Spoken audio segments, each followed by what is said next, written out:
Akka moltanii kabajamtoota daawwattoota keenya oduu sa'aatii kanaaf qabnu isinitti himna.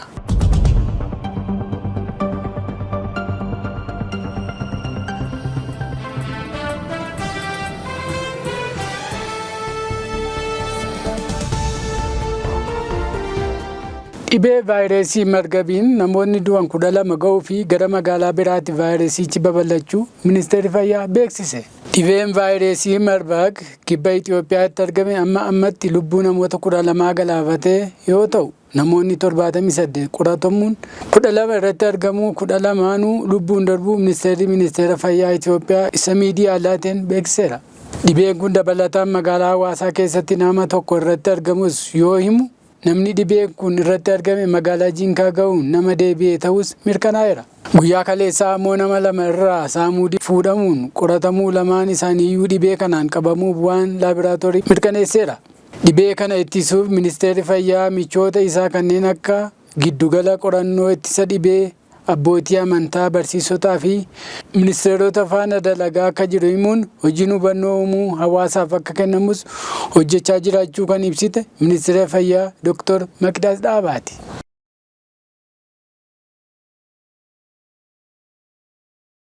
Bittaa xaa'oon walqabatee qabeenyaa mootummaa maallaqa biliyoona 5.6 qisaasessuun aangawoota shakkaman irratti himanni baname. Aangawoonni mootummaa ministeerota qonnaa, geejjiba olaanaa fi loojistikii Itiyoo Jibuutii keessa hojjetan wal ta'uun xaa'oo tajaajilli isaa irra darbe gara biyyaa galchuuf biyya kanaaf faana kan hin michoofne gara biyya keessaa akka galu godhan irratti abbaan alangaa himata baneera.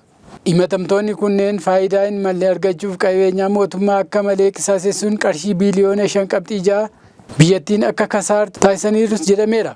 Abbaan alangaa himata isaa jalqabaa dhaddacha idileetti gaafa 9/2018 akka lakkoofsa Giiziitti yakka malaammaltummaa cimaa keeyyata 31 qabxii 1ffaa A jalatti argamuun aangoo mootummaan isaaniif kenne seera malee fayyadamuun yakka kan raawwataniiru jechuun himannaa isaa dhiyeesseera.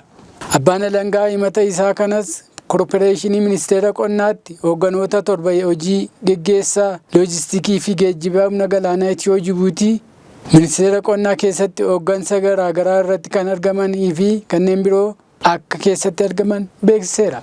Himanni kun Korporeeshiniin Qonnaa Itoophiyaa irraa nama 7, Ministeera Qonnaa irraa nama 2, itti aanaa hojii geggeessaa loojistikii humna galaanaa Itoophiyaa akkasumas qondaalli olaanaa Ministeera Qonnaa dabalatee hojiiwwan kana keessatti dhaabbata biroo irraa qooda kan fudhatan namoonni 2 keessatti ni argamu.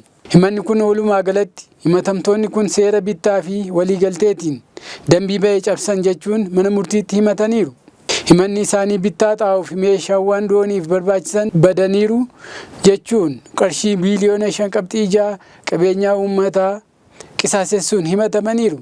Kanaanis abbaan alangaa aangoo isaanii da'oo godhachuudhaan itti gaafatamummaa isaanii sirnaan hin baannes jechuun himatee jira. Gabaasi kan Riippoortar. Naannoo Somaaleetti gaazexeessota dabalatee namoonni 100 ol hidhaa gadi lakkifamuu Koomishiniin Mirga Namoomaa beeksise. Koomishiniin Mirga Namoomaa ibsa guyyaa Kibxataa 3/25/2025 baaseen naannoo Somaalee aanaa garaagaraa keessatti hidhamanii kan turan gaazexeessota 2 dabalatee namoonni 120 hidhaa gadi lakkifamuu beekseera. Tarkaanfiin kunis kan fudhatame daawwannaa Koomishinii Gololessa 18/2025 naannoo Somaaleetti taasiseen marii pirezidaantii naannoo Somaalee obbo Mustafee Mohaammed faana taasiseen ta'uu hordofeetis jedheera. Marii kanaan fooyya'insi gaarii mul'achuu fi qabiinsi hidhamtootaa kan naannoo kaanii irra fooyya'ee akka qabus koomishinichi itti dabaluun himeera. Kana malees yaalii buqqaatota deebisanii dhaabuuf taasifamaa jiru ija gaariin akka ilaales himeera.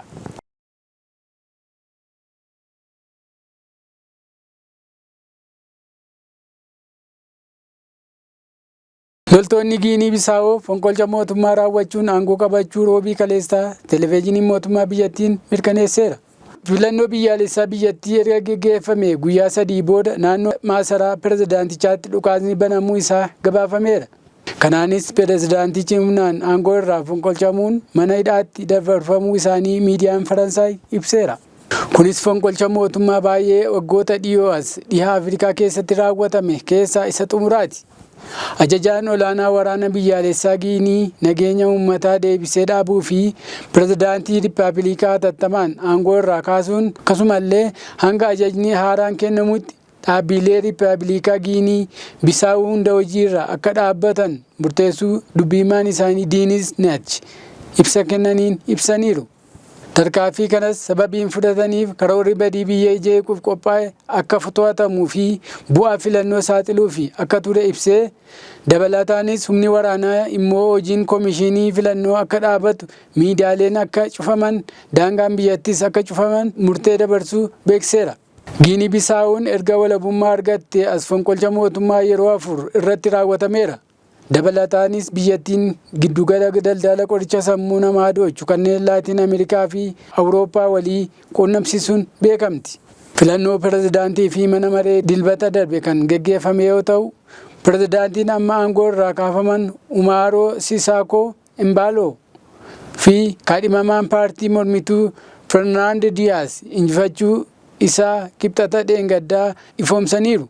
Ta'us bu'aan filannoo karaa seera qabeessa ta'een Kamisa har'aa ifama jedhamee eegamaa ture.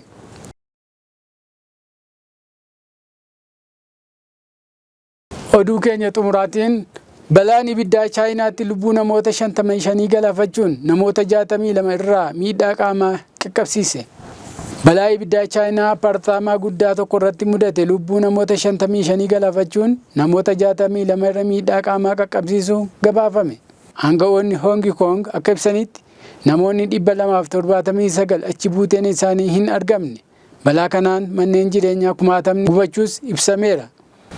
Ibidda hamaan Hong Kongitti gamoo mana jireenyaa irratti qabate kun qabeenyaa hedduu barbadeessuun CGTN, Al Jazeera fi CBN's News gabaasaniiru. Pirezidaantiin Chaayinaa Xi Jinping miidhaa qaqqabeef gaddii guddaan itti dhaga'amuu ibsuun miidhaa qaqqabuu malu xiqqeessuuf hojjetamaa jiras jedhaniiru.